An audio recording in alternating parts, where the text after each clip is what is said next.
My name is Phillippa Yaa De Villiers. I am a poet and a member of the editorial board of the African Poetry Book Fund. For those of you who don't know what that is, the African Poetry Book Fund promotes and advances the development and publication of the poetic arts of Africa and its diaspora. They run several annual contests. They administer 3 annual poetry prizes: the Silliman First Book Prize for African Poetry, which is a first book contest, the Glenalushai Prize for African Poetry, an award for a book by an African poet published in the previous calendar year, and the Evaristo Prize for African Poetry, an award for a selection of 10 poems written by an African poet. So today we have the wonderful pleasure of chatting with 3 poets who have had their work published by the African Poetry Book Fund. So we've got Nkateko Masinga from Tshwane near Johannesburg in South Africa. And we've got Chawangwa Dema from Botswana. And we've got Henk Rousseau, originally from Cape Town, but now residing in the United States. So today we're going to be reading we're going to listen to some of their poetry, and we're going to discuss some of the work that they did with the Poetry Book Fund, the editing process, and how they come to become these internationally published poets, which is a wonderful achievement, which they all really deserve. And what do we do to deserve that? So I'd like to just tell you a little bit about these poets. Nkateko Masinga is an award-winning South African writer and scholar whose work is at the intersection of narrative medicine and social justice. She's a 2019 fellow of the Ebedi International Writers Residency, a 2018 Mandela Washington Fellow, and a Golden Key Scholar. She was nominated for a Pushcart Prize in 2018, and her work has received support from Pro Helvetia Johannesburg, the Swiss Arts Council, the Goethe Institute South Africa in partnership with Hear My Voice, the Center for Creative Arts, and others. In 2019, she co-won the Brittle Paper Anniversary Award and was shortlisted for the AWDT African Writers Award. In 2024, she was shortlisted for the Evaristo Prize for African Poetry. Nkateko is the director of the internship program at Africa in Dialogue, as well as the founder and managing director of Nsuku Publishing Consultancy. She is a graduate of the University of Iowa's 2021 International Writing Program, IWP, and served as the guest editor of Please See Me, Summer Supplement. It's composed of work by fellow IWP alumni. In 2022, she was selected by News 24 as one of South Africa's 30 Young Mandelas of the Future. Nkateko's poetry has been translated into French, Bengali, Tamil, Kannada, and Romanian. Her latest book, titled Daughter Wound, was published by UK publisher Hazel Press in April 2024 and was Book of the Week at the London Review Bookshop in its week of release. In January 2025, the Inside Education Foundation listed Nkateko amongst South Africa's 100 shining stars in the art and culture category. Welcome, Nkateko. Thank you very much for joining us. Thank you. I'm excited to be here. It's wonderful to have you. So you're in Pretoria at the moment, right? Yeah, I am. Yeah. And what's the weather like? It's been hot, but last night it was a bit stormy. So yeah, it's a little bit gloomy, but still warm. And this is my favorite weather because I really struggle in winter and I had a really tough winter. So now I'm really welcoming the warm weather. I'm excited about spring and summer and all the good things to come. Is the city all purple? It's with the the jacaranda. Jacaranda City. They've Yeah. been blooming really late. I mean, last year, I think it was late October when the jacarandas started appearing. So they've been blooming later than they used to. So not yet, not yet. Probably Okay. late October towards beginning of November. I'm assuming it'll be like last year. I've been waiting with bated breath for the jacarandas. I just love the jacaranda season.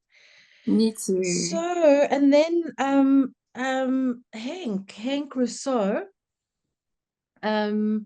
is from Cape Town originally. His book-length poem Camisa, published by Fordham University Press in 2018, won the Poetic Justice Institute Editors Prize. His poems have been featured in literary journals such as Poetry and the Paris Review. Residencies include Willapa Bay and AIR. An associate professor of creative writing, Hank received early tenure in 2023 at the University of Louisiana at Lafayette, where he serves as the co-director of the UL Lafayette Creative Writing Program. His PhD is from the University of Houston as an MFA, and his MFA from the University of Massachusetts Amherst. That's wonderful. He's been an editor for Tupelo Quarterly and Gulf Coast, and currently he's a consulting editor for the African Poetry Book Series at Brown University. Welcome, Hank. Thank you so much, Phillippa. It's lovely to be here. Do you feel the ghost of Emily Dickinson at Amherst? Yeah, very much so. I actually, when I was a student and very, very poor, I spent a summer working at minimum wage as a tour guide at Emily Dickinson's house, and it was fabulous. Wow. And so it was, I got to visit her bedroom every day and really get a deeper understanding of her manuscripts and writing process. It was really eye-opening. And she, she's still such a radical feminist poet to me and to the world. And so it's great to still Yeah. have that. Wow. And would you say that that exposure influenced you in your in composition? Yeah, definitely. I think, there's another poet from Massachusetts, Charles Olson, who was a big influence Mhm. on writing Camissa and the chapbook excerpt, which was called The Water Archives, is was the first section of the book. Just finding the courage by reading, to kind of be a bit more expansive and to include history and to include, all the multiple languages of Cape Town just in the poem, without Mm. excuse or without explanation, and even just the difference between, in South African English, the difference between just now and now, just letting that enter the poem. These were all, Yeah. by reading more globally, I could bring that, as a way to maybe, I don't think you can ever really understand Cape Town, but as a way to really belong there or open myself up as the poetic speaker of the poem to Mhm. not being the center of the poem, letting the city Yeah. speak. Yeah. And I think, and I guess also there's that thing about making the poem the center, so wherever you are, you're in the world of the poem Right. without any compromise. And Exactly. I think that's what I also love about Olson, because projective verse is something that I teach because it's about the breath, the Right. breath and the energy of the image is very embodied.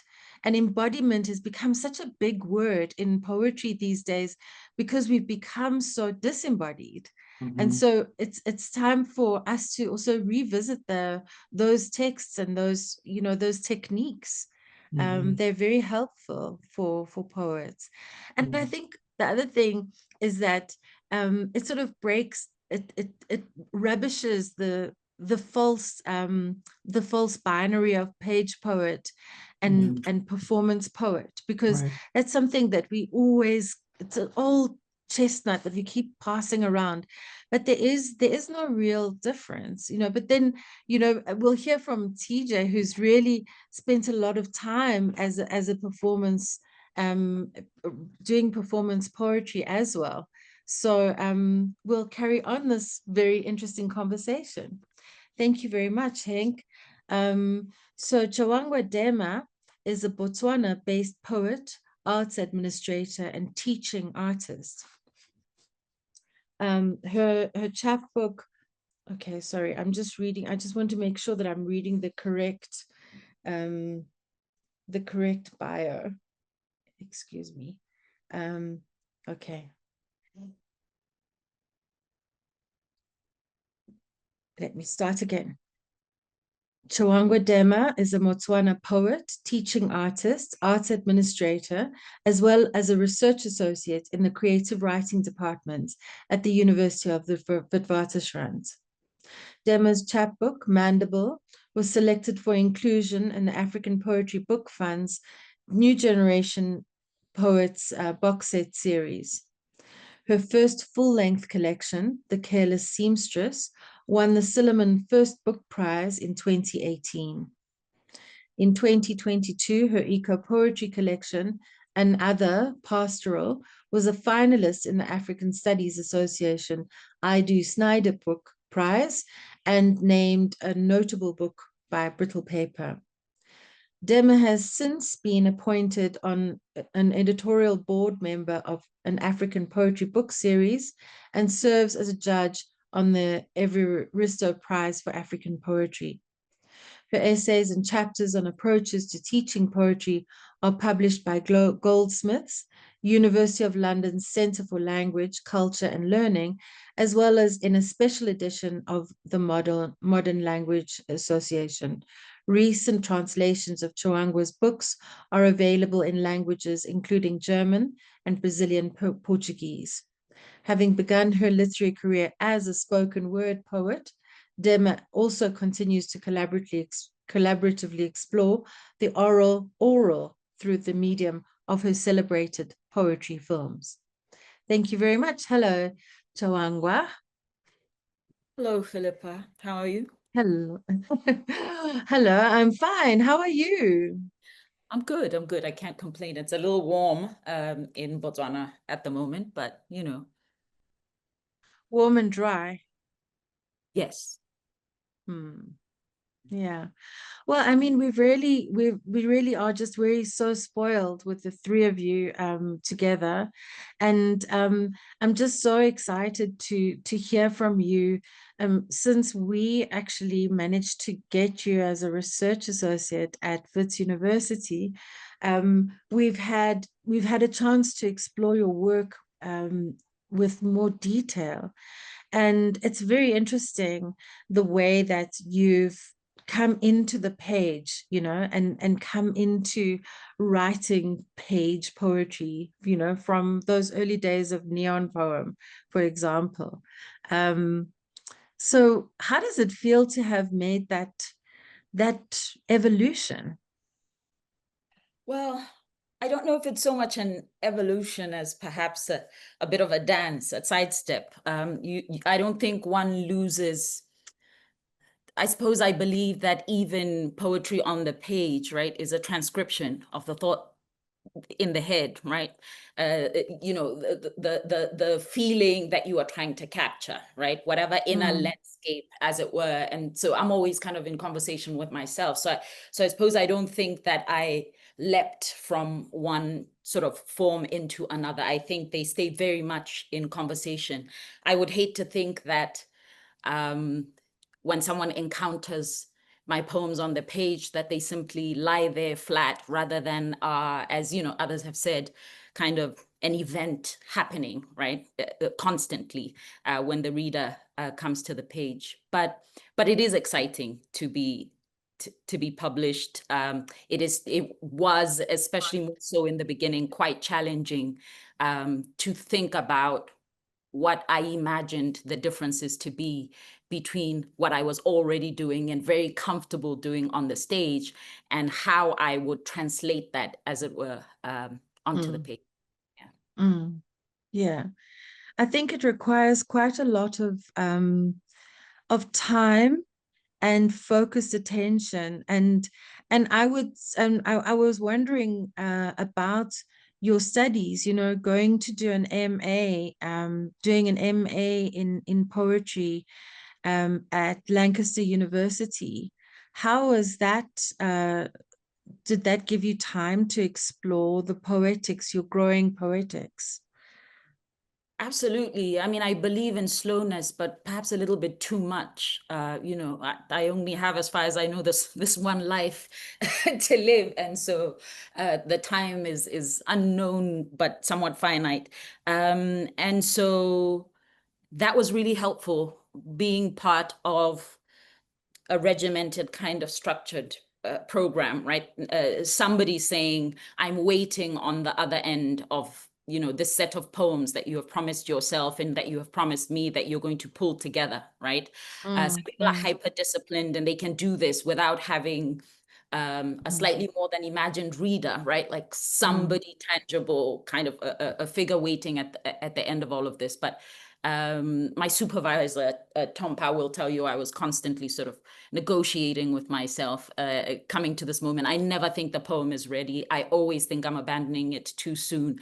But being part of that structure for me was really, really useful. I imagine that I would always have found a way to bring poems into the world, as I did before the MA.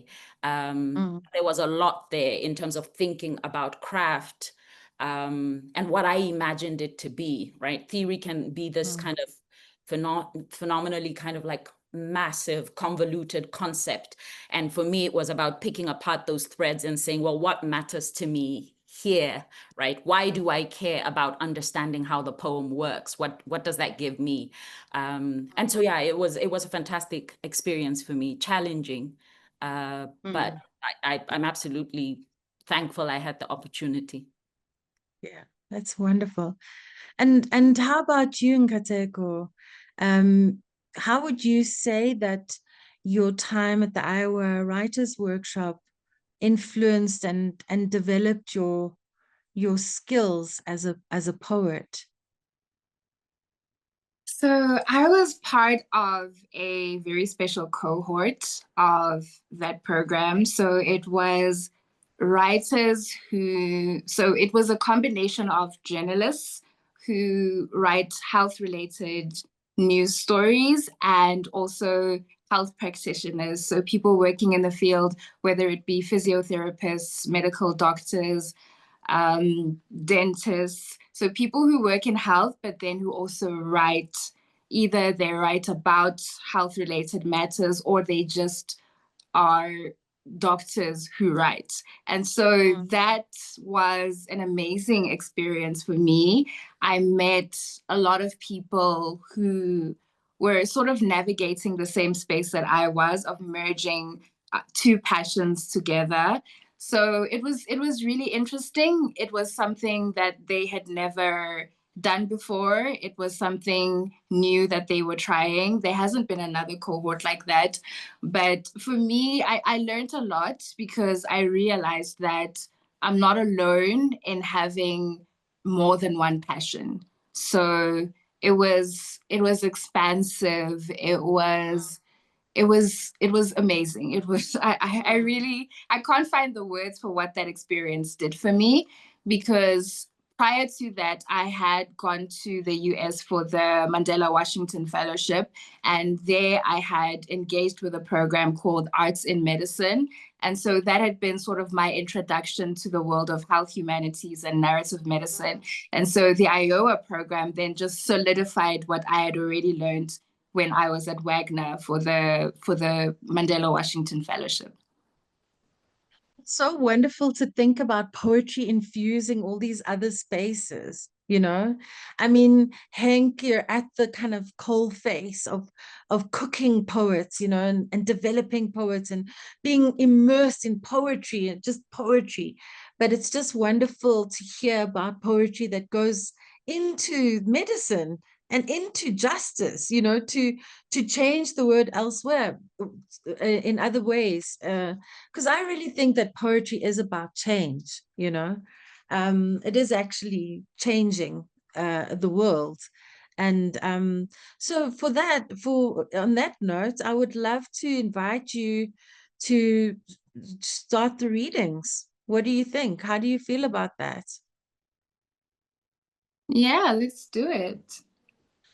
And then also maybe just before you start, I'd like to ask you what if you've spoken a bit about where you know where you were trained and your influences and so on, but what kind of traditions would you say you are drawing from, or other languages, the poetics of the other languages that you were born in and you were raised in, you know, that what is your poetic ancestry? Ooh. So I am a Tsonga-speaking South African woman, and so for me, Xitsonga is it's my foundation. But I didn't learn Xitsonga at school, and so that came much later. There was a program or a project that I did that I called Ekusunguleni, which means in the beginning. So that was me teaching myself to sort of read my home language because I can speak it fluently, but I'd never actually engaged with it.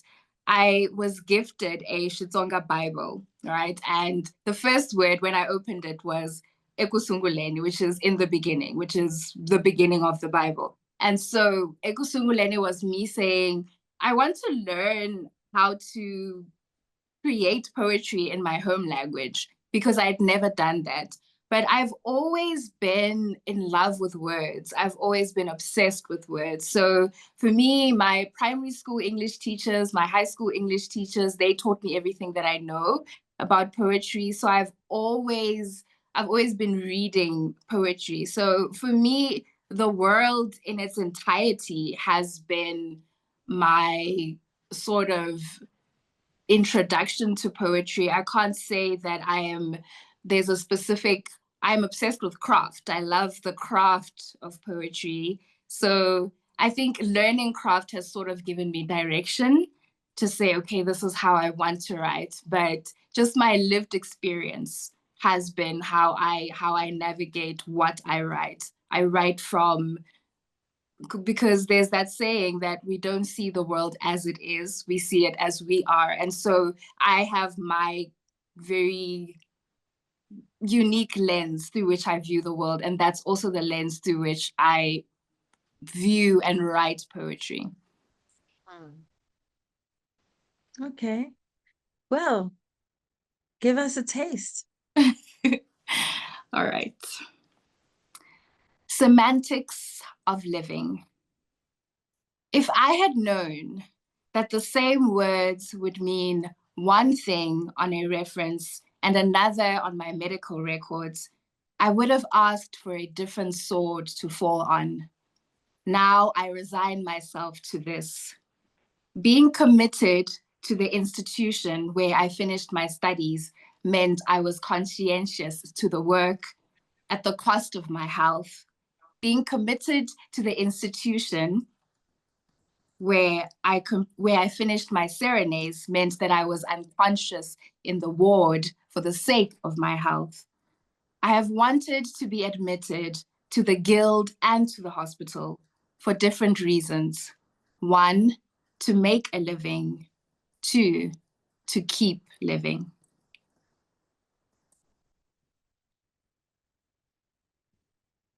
Rituals of healing. 3 times daily, our standing appointment behind your store. Your hands, this ointment, my tattoo glistening as the itching subsides for a few hours. A gentle respite as the light hits my skin and you remark at the splendor of the design I chose. This injury, Unimposed on me, but chosen, loved is the one I marry. Men have offered declarations, but not one of them will cling to me as this memento will, once it has completed its ritual of healing. Hmm. Thank you.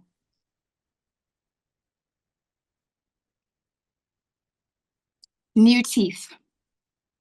After the trip that had you spiraling from one manic episode to another, we pledged to get help together, left our bed in the city disheveled and drove for what seemed like forever until a screech, that sobering halt, pulled us apart, teeth from gums and truth from the story that we had concocted, from we're fine to 3 weeks in rehab, from we can stop anytime we like to this.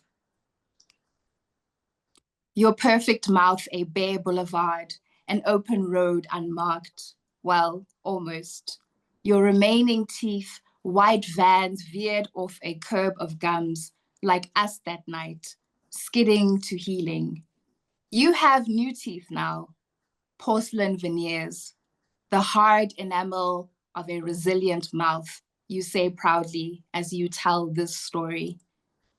Should I tell them that we lost more than teeth in the accident? I will say, I see this when I dream of that night.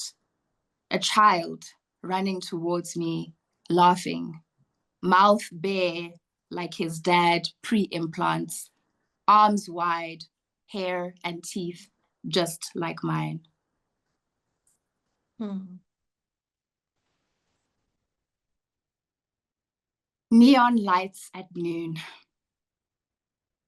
The trouble with crying at Times Square is that you are a body in a sea of bodies sailing from one heartbreak to the next. The year is new, and you are still just you, except older, with less apartment space and less breathing space and a neon red flash flood alert on your phone screen. You blend into the scene. A neon green woman dances at the intersection, joy seeping out of every painted pore. You offer her your Metro card and a smile. You will soon be leaving this city anyway. At 7th Avenue and Broadway, you break down again, affirming the threat of flood. This scene would be good, so good, if you were auditioning for a breakout role in a tear-jerking play about immigration law and Prozac prescriptions, but you are not. You are merely grieving your 20s and a failed loan application and a romance lacking romance, the American dream a splintered mess at your calloused feet. And this brightly lit city, it neither sleeps nor sees you weep amid its neon lights. Wow. I feel like I'm there. Would you read your psalm for chrysanthemums? Absolutely. So this is the titular poem from my APBF chapbook. It's the poem that started it all.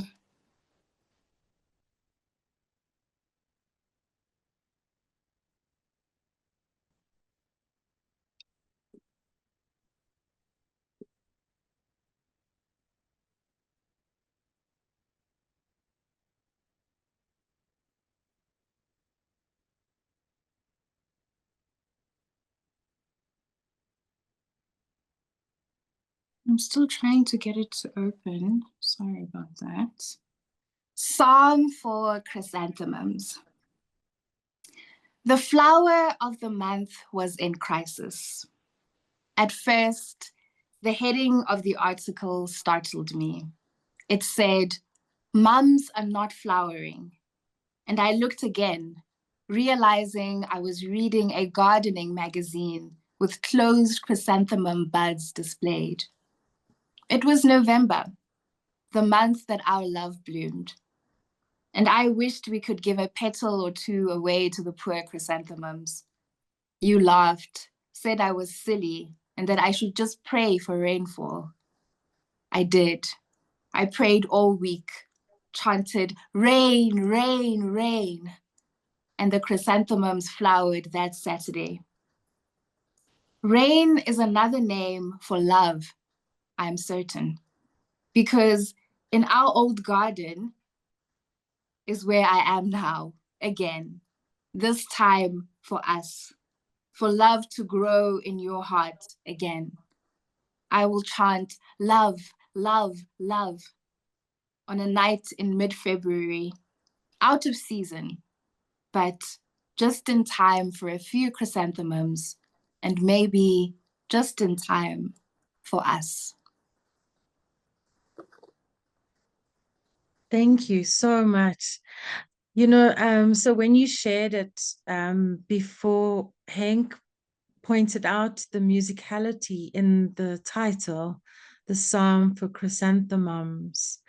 And I just wondered, did the title, when did the title come? At the beginning or afterwards?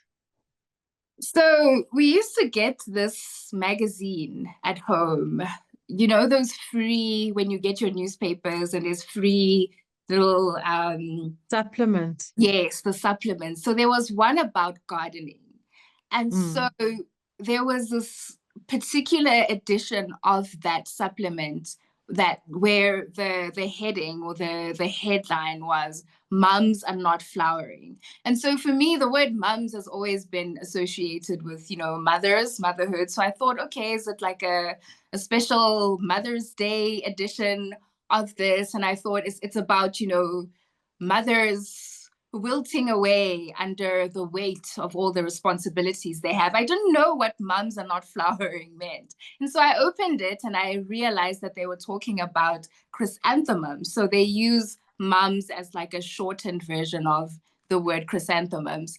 And so that's where it came from, just reading that and then reading about chrysanthemums and finding out that they're commonly used as funeral flowers. And so at that time, I was grieving a really painful relationship that had ended. And so that's where the poem came from. It was a psalm for chrysanthemums to sort of pray the relationship back, to try and grow it back. Yeah, so that's where that came from. It's a beautiful poem. Thank I can you. almost smell it. And then I guess, Hank, so much of your poetry and what you say has turned into law because you're busy teaching and training poets. And so you've obviously amassed an enormous amount of knowledge about poetry and poetic traditions, and what poetics of the different languages that you're familiar with and how they come into your English poetry. Can you tell us a little bit about that? Yeah.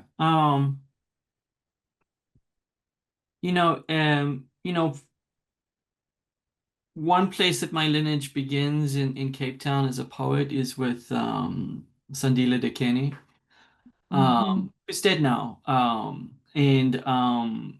In the introduction to this APBF chapbook, there was a meaningful person and place for Habiba Badaroon as well, another Cape Town poet. There was this magical, well, let's say more than magical. There was this really open moment in the 90s in Cape Town, where things were changing, and Sandile kind of created the first, let's put it this way, the first non-white dominated space for poetry in Cape Town. It was a Monday night series called Cafe Camissa, and Sandile was the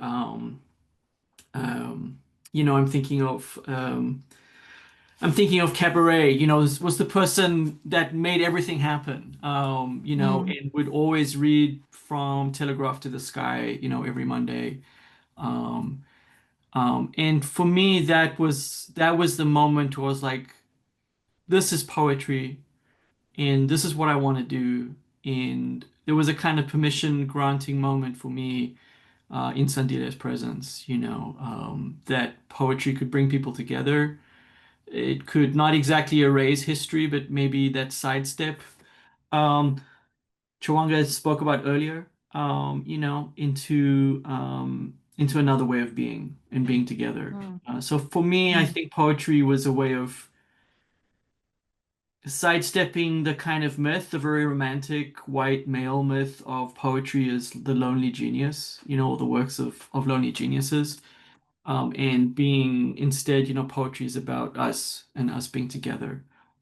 And so the way that calls back to your question is, so there in the States, there's a Chicana writer, Gloria Anzaldúa, who writes on the border, and a feminist writer, feminist poet, and reading her work in grad school and under the influence of my mentor, kind of, that poetry is not, poetry is not monolingual by its nature because it can't be, it's not hierarchical, right? It's rhizomatic. It's always connecting and like water, going in unexpected places. And so reading Anzaldúa and realizing, um, Cape Town's not an English city, and at all, it is in the colonial sense, but even since and because of slavery, Cape Town has always been, since its earliest days, a multilingual city and a site of contestation in multiple languages. And then just letting that dynamic enter my palms was, for me, felt like revolutionary, or if not revolutionary, like just a site of change or openness. So I'll just give you a quick example. I'm not going to read this in the poem itself, but it comes later, and it's just me quoting a teenager, Songo Tanisi.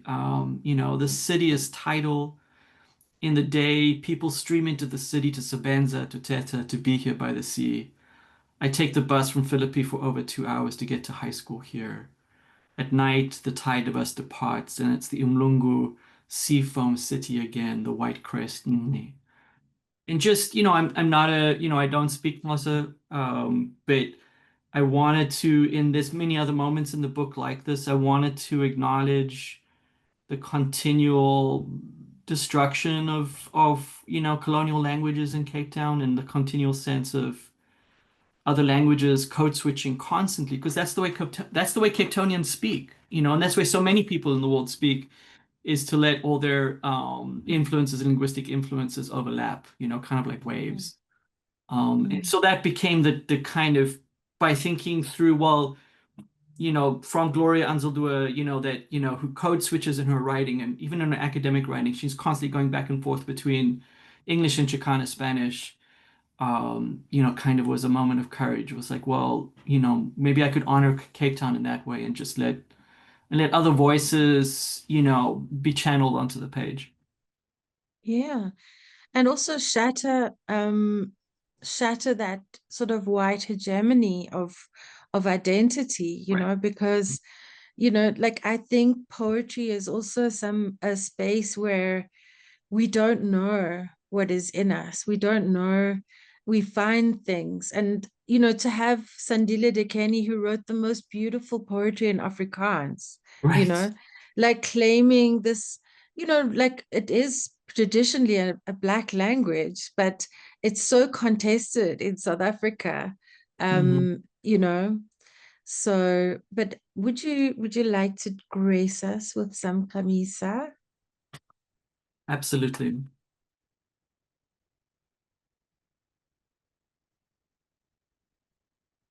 So this is just the opening section, and it's called Rearrival.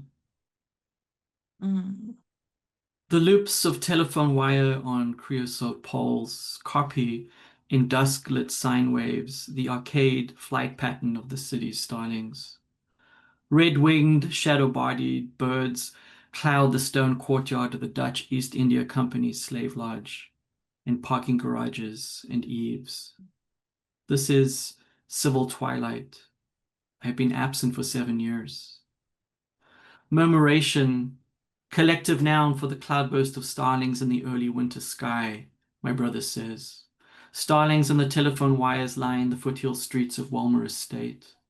Our roadside perception of the houses and warehouses and lots sloping toward the harbor below has been anchored momentarily among the crowd on the footbridge, once segregated, blancas/ni blancas, with legislative sheet metal, and now a suspended desire line above Royklakla Boulevard, renamed for the president imprisoned on the island often visible from here.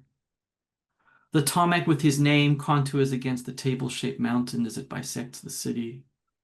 Camissa versus Cape Town, the city in the brochure, little more than a summer dress, all air, color, and light cast off onto the indigenous peninsula, like a beautiful wet bag over the mouth of. Hurukwacho means in the crossed-out language, mountain in the sea. The Standard Bank sign on the foreshore, cement land reclaimed from the sea and the descendants of enslaved Comissans who would launch slender fishing boats there from the shoreline now buried under rubble, flickers on blue against the close of day. Camissa, the city at nightfall double lit by the artificial and the fleeting. Electric sunset, the early sodium vapor street lamps echo the burnt orange. Domestic servants leaving Walmer Estate cross the footbridge in their nightly catabasis downhill, ShopRite bags in hand or balanced on their heads, wages tithed to get home to Lavender Hill, Mitchell's Plain, Lost City, Khayelitsha, Langa, Guguletu, outside the city gates, as the touts in the white minibus taxis echo the Mezwin. Frieduk, Frieduk, Frieduk, Frieduk, Walmer! From the footbridge, my brother and I look at the city in silence. Daylight has not yet left the avocado green facade of Gazala Food and Cafe on the corner of, and dayglow vies with the fluorescent lit shelves, soap, matches, pilchards, stacked behind the shopkeeper at rest in the doorway, marking time until the tidal hiss of the 102 bus. Some cross the city for his cumin samosas. On the roads below, Melbourne and Rudabloom, narrowing downhill, the stoops on either side darken first. You must be hungry, my brother says. I have aged without him. He lives near the abutment of the bridge, starlings in his attic, and the dark cranes, new since democracy, frame the sea as if to lower the sun, a starboard red container beyond the coastal shelf. The shipping line of sunlight leaving for.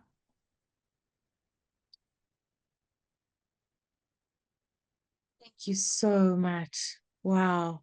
What an evocative poem. Evocative of a place. And I think that's one of the things that is part of the poetics of the African Poetry Book Fund. The poems that they select to publish and in a way archive. It's a vision, it's an archive of a vision of a continent and its people, its nature, its history, its weather. And there's something unconditional about that. It's just, it has to be exactly as it is, as your poem has painted it. Really, it's really a painterly poem, like the murmuration. And I was wondering about the summer dress of Cape Town. It's just sort of left on this massive piece of rock. That image is so, I'm so jealous of that image. And I love, it's lovely. And I was wondering, why was it in italics in what was that choice? Because italics is, it heightens something. It's a way of heightening something. And in the poem, that sort of stands out. You see that dress, that abandoned dress. That's a great question.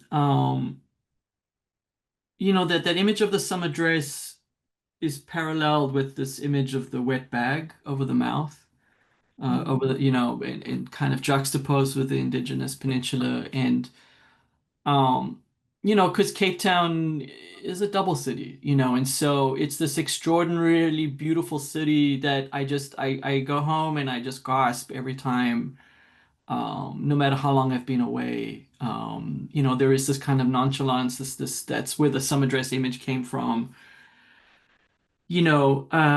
But the reason it was in italics was I think it was my gesture towards that's what we might find on the surface or in a brochure. You know what I mean? It's the surface city, and this book is so much about going underground. The catabasis I referenced, the in every epic poem there's the Nekwa, which is like the descent into the underworld. You know, and it's not didn't actually appear in the book, but I did. You know, the way I began research for the book was to go in the tunnels. I don't think you can do this anymore, but you can go in the tunnels underneath Cape Town. And you can just see the whole colonial swathe. You can see the stone from the Dutch and the red brick from the English and the concrete from the apartheid years. And then the closer you get to the mountain, you get to the spring, you know, which is still running. Mm. Same spring from before 1652 is still running. Mm. And so, you know, you can never really truly in the creative sense get back to that spring, but it's there. And so you know, I think that was a reference, you know, the indigenous peninsula being kind of juxtaposed there, and then the other side, you know, the traumatic or terrifying side is as much as the summer dress always exists, that beauty. The other side is, you know, you can't. That was an image from the Truth Commission, the wet bag, you know, Torture. right, of torture, you know, and that summer dress, if it was wet, you know, it could just as easily have been an instrument of torture. You know, it's also kind of clinging to what was there before, you know, and you know, preventing breath, you know, that you referenced earlier. So that's the doubleness that we live with in Cape Town is you know, that we'll never get over that, you know. And that included Sandeli's own history, you know, being imprisoned for years to remember his poems. That's why he was a great performer, is because he could remember poems. You know, all his poems were written in his head, you know. Because it would be confiscated and destroyed. Right. So memorizing the poem was the way to sustain it, to keep it alive. Yeah. And that's the stream I'm talking about that's still running, right? When Chawanga, you know, performs or any Southern African poet, you know, it's still tapping into that same stream is what I feel. Yeah. Thank you. Thank you so much. And last but not least, Chawanga. We are so looking forward to hearing your voice, and telling us more about your poetics, what you've been thinking about most recently, eco poetry, and as an eco poet, a Motswana eco poet, you're a pioneer. Tell us about it. I mean, you know, your words, not mine. I mean, I don't mean it in the sense that you're the first person to have invented it, because that poetry was there and that voice is there. Those images are there. That reverence for the land is there in indigenous poetry. But I think, again, because you're a scholar, like all of you, you're all scholar poets. And so you people who will show people the map of how to find the spring, their way back to this, your way to your poetry is the map back to the spring. Yeah, I mean, you know what I'm like. You know, you're calling me a poet scholar, but I'm kind of always running a little bit uh away from the idea of getting too caught up, I guess, in the theory. And it's not as though it's theory versus practice, right? That's not the case, but I guess sometimes that's my impulse, which is why I'm always like, let's take 2 steps back and then we can, you know, come at your question. But yeah, I mean, just coming from that background of having had to hone my craft on the stage to think of the poem in terms of units of breath, right? Before I got to the point where I was thinking about what it looked like, right? Even though, as I said earlier, for me, the poem is always about the ear, whether it's on the page or you're listening to it. But I suppose I understand the temptation there for people to say, you know, what's the tradition? What's the legacy? If you are working with the oral and you're working with, you know, elements of performance, in what ways do you kind of look back and say, for example, we know the griots, you know, did this. And so those are the shoulders that you're standing on, right? And then we've talked a little bit about colonialism, which is how I come to be Anglophone, right? Which means that a lot of my influences, if I want to talk about influences and traditions, I can't run away from the fact that I have accessed a lot of my knowledges about what I think a poem is and a poem can or cannot do through English language archives, right? So I do have to acknowledge that, for better or worse, as part of kind of like my traditions and how I come at poems, whether they're eco poems, you know, how I come at all of my writing. And if we telescope in, then I have to think about language and literary techniques. And for me, that's going to loop back to Setswana, like, you know, real fast. Again, that preoccupation with the oral, but not just that. I am constantly translating myself in my own head, right? Because I speak multiple languages. So that's how I talk to myself, right? Despite the book primarily and sometimes exclusively being written in English. But even when the book is seemingly in English, I am attempting to make English speak Setswana, right? So I'm biting, as you know, perhaps that shows my age, as we used to say a million years ago. So I'm borrowing from Setswana quite blatantly, quite proudly, you know, quite shamelessly, and bringing that into the English through proverbs, through idioms, through a comfort, as Hank was saying, with the idea of code switching. It's not a strange thing. It's not a special thing. I'm not inventing a technique. This is how my life works all the time. You know, if I call home, this is what's happening. We're speaking in at least 3 different languages. And, you know, it is impressive, but not in the sense of it being something spectacular. It is both impressive and ordinary, right? Because this is just everyday life. So I've kind of, you know, perhaps danced around your question there a little bit. But broadly speaking, really, I suppose what I'm saying is that this is how I come at a poem.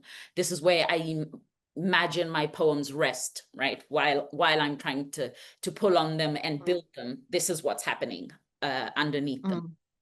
So just to give a little bit of credit. But I suppose, you know, poets should probably do a lot less talking and a lot more reading so that we can see whether the poems do what we claim they do. Yeah, they do, and that we can get there. But I just want to also say that creative writing, and you know, is now in the academy, and it's not going to leave. And there is no theory as much as the poem itself is its own theory. And so we don't have to worry about that so much. We can just listen to your theory. Theorize on, sister. Great. Thank you. 1. Shibboleth. What trap awaits us, I think I know. You cannot have one without the other. Belonging creates unbelonging. And so much seems intent on separation. Somewhere between body and blood, something remains as a good fence or color at the shaver's sink. My father's face, unshaven, all these weeks at sea, shifts the borders of posture, the way you lean a face over seething water to sweat the sick out of you. This is for the devout drowned whose tongues lick tangled seaweed, who rise beautiful from some ocean floor. With the wakefulness of a clean face, the soused in white, wet robes on the shore, when everywhere else is the River Jordan. Before we pull any or all 880 out of the sea, they must say, water. Swallow the slosh of a soft R, the imagined ridge of a letter D in place of the water's dry T. 1, 2. Just because. Because I know you are going to ask where the flowers are. I have picked roses red and sweet, then left them by the wayside for the birds to eat. Because I know you are going to ask where the sweets are. I have made you halwa with these hands, stirred, and then spilt what was yours. Because I know you are going to ask where I am. I have long left the place I was to walk slow between the trees, where your greedy eye can no longer reach me. 1, 2, 3. Lethe. This is not that river, portico filled with wet shadow and sand. This is deciduous memory. And it grates against whatever remains, whatever reasons, designs we have concealed. Each day concedes that there is nothing, not one thing left to take away from here. Yet we make work of shredding everything. And our hands clutching at round river rock tell us that some things stay rooted as ginkgo on the bank, while others erode into the current. Come tomorrow, you will not know why you cannot forget dogmata or fairy tale, or from adult memory erase the giver of this drink, whose fluorescent face turned your tactile midnight form to foam in that loud, loud morning light. 4. Mutineer. I have been spotted spreading one leg toward the light, so they come for me, while I am naked as desert sand. Wet behind ear, I am rain between thighs, I am forest growing everything anew. I am sand slipping away the fullness of youth. I have grown gills in the name of a storm coming. 6. The parable of the tree begins with an epigraph pulled from Le Monde on May 7th, 2013, in translation. The maximum permissible CO2 limit was crossed just before 1990. The parable of the tree. This is not a forest. No, it is a tree. And then another, in which a chipmunk lives his whole life unknowing that there is a matter concerning earth and man and why the forest is suddenly at a crossroads. Why should he not pick fruit from the troubled tree when it is not he who troubles the tree? It with its bounty of fruit and him, no pocket, only a cheek full of nuts, while his neighbor, whose field is a basket of gold, parades his gaiety in these woods. Say the tree is only a tree. What makes air for the man who holds his breath longer than the thud of a falling oak? Tell the man who cuts off his own ear as though it were wheat that what he has summoned has finally come. I will leave it there. Thank you. Thank you so much. Wow. This earth that we live in, this temple of life that we are destroying, and of which we are also the guardian. Thank you so much for your beautiful words, for your evocations, for your wisdom, your precision, Choangwa, is remarkable.